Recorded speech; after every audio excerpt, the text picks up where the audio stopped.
Hey, what's up? It's Renee Mija, musician and sociologist. If you're new to the channel, please like and subscribe. And if you are a returning subscriber, thank you so much for hanging out.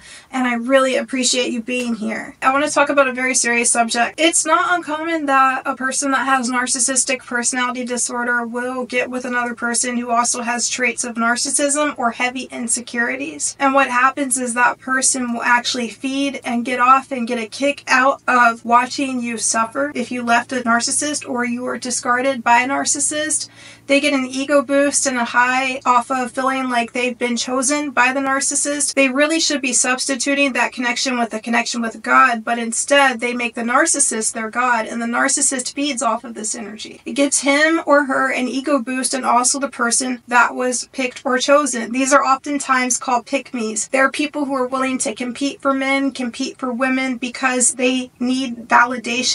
They need a sense of external validation. The problem is with this, sometimes the person who is doing this will get a high, in a sense, and a thrill off of the idea that you're hurting without the narcissist, that you want the narcissist back. And if you are a person that is independent, self-sufficient, emotionally stable, which you probably are because that's what narcissists are drawn to, even though they may have deceived and tricked you into thinking you are not that, you are that, then essentially the person who is insecure and codependent can latch onto the narcissist and get a secondary high, or sort of like a feeding off of watching your pain and suffering. I've seen this happen, I've watched it happen, and I've observed it happen. In the end, the joke is going to be on them, but I don't want to get into that part at the moment. What I will say is this: the best thing you can do when you leave a narcissist, or when a narcissist leaves you or whatever, they never actually leave, they just play games. Make sure to never look at their social media pages. Don't look at who they're dating. If you work with a person, if you go to school with a person, if they're in your circle and you run into them, don't even look at them. They want you to look at them. I've actually talked to some narcissists who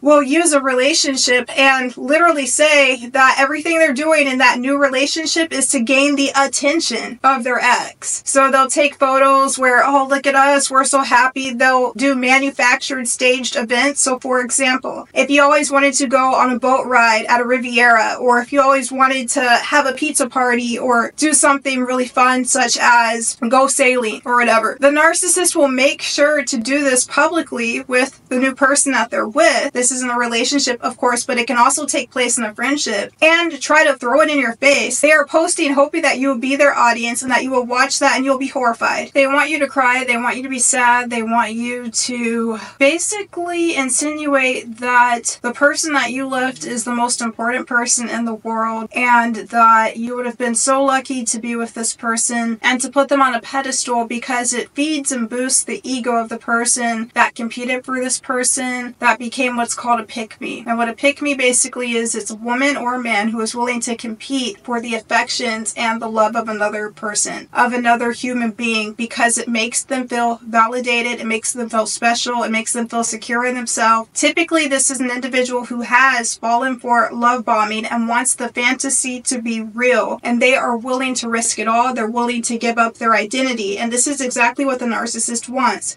The narcissist wants someone that is willing to give their all and completely give themselves away to the narcissist, put them on a pedestal, and make them feel like a god. So if you weren't willing to do this because you walked away from the narcissist, or the narcissist walked away from you, then essentially the person who has sacrificed themselves for the narcissist needs to get your attention and needs to get you to show them that they were right and that they were correct. So what you need to do, what you have to do, completely avoid the social media. They might try to put it in your face and throw it in your face. They might try to do public things around your neighborhood if they are within your same proximity, and certain acts in order to get you to reach out to them, or in order to get you to get jealous, or in order to get you to envy them. The ideal goal of the narcissist, including the new person that they got with, would be for you to be envious and jealous. Because guess what? If you become envious and jealous, you are just like the narcissist. If you don't care, if you're focused on your own life, if you're busy doing your own thing, that's a healthy, well-adjusted, well-rounded individual. That's why they don't want you to be like that. They want you to be envious and jealous and self-loathing. They want you to feel like the narcissist was an opportunity and that if you were with the narcissist, everything would be fine. They want you to feel like you have a fear of missing out. They want you to feel like you are missing out. And inevitably, at the end of the day, they want you to have insecurity and anxiety. They want you to feel burdened. The narcissist wants you to feel just like him or just like her. Unable to move forward, burdened, in anxiety, insecure, not feeling worthy, self-loathing, envious, and jealous, lacking empathy, seeing the world through a superficial lens. The narcissist is trying to make you just like them. Do not allow it to happen. There are certain narcissistic women and men that will get into these relationships